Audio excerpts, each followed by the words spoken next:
Hi, this is Rob Polenic of Brutal Iron Gym. I want to do an overview of today's shoulder workout. I typically will do shoulders, biceps, and triceps together, but I was running short on time today, so I just did my shoulders, and I'll aim to make up my arms later in the week. So for shoulders, I did back yesterday. The reason why that's important is typically my shoulder joints are going to feel maybe a little stiff, maybe a little fatigued after a back workout. So then leading right into a shoulder workout, I know that I probably want to spend a little bit more time or more awareness to warming up the shoulders.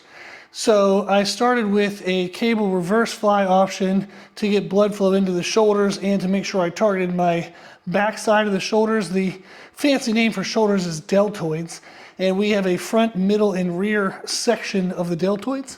So the reverse flies targets the back side of the shoulder, and that way when you turn to the side, the shoulder has nice width to it. And it's also just healthy to have a balanced musculature on the back side and the front side of a joint. So that's definitely a good thing to do. So I started with that and high rep lateral raises. Those were challenging, but they're more isolative movements, and especially for higher reps means lighter weight. It's going to focus more on blood flow and kind of a muscle burn. So that was a good way to warm up the workout. And then I moved on to just the lateral raises on their own with heavy sets. And I did a bounce rep technique. So at the end of this set, you'll see that the first repetitions were all like in sequence, normal pattern. Then the last one I came down, kind of did a little bit of a bounce before I did that last rep. I will sometimes do multiple bounces, assuming that I can still control the eccentric portion, because that's when you're accumulating a lot of muscular fatigue and kind of mechanical stress to the muscle tissue.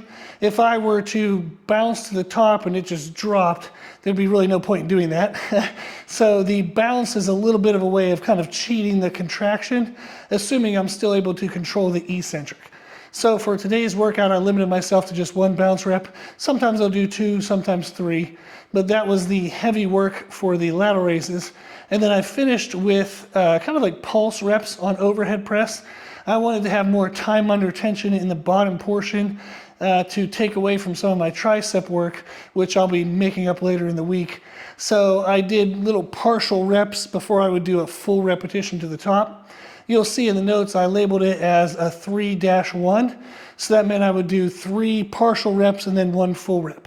Sometimes I might do a 2-1, 3-1, 4-1, maybe just do a whole bunch of partials, see what I can do. And I just play with that concept. But that was a good way to kind of finish off the shoulders. I definitely would have brought the triceps into play to some degree, being an overhead press rather than a pure isolation to the shoulders. But doing that pulse reps, those partial reps, it helped maintain still the majority of the work being in the shoulders. So that was my workout. It actually just took me 30 minutes, so it's a nice quick format if you want to give it a try. Thank you for watching.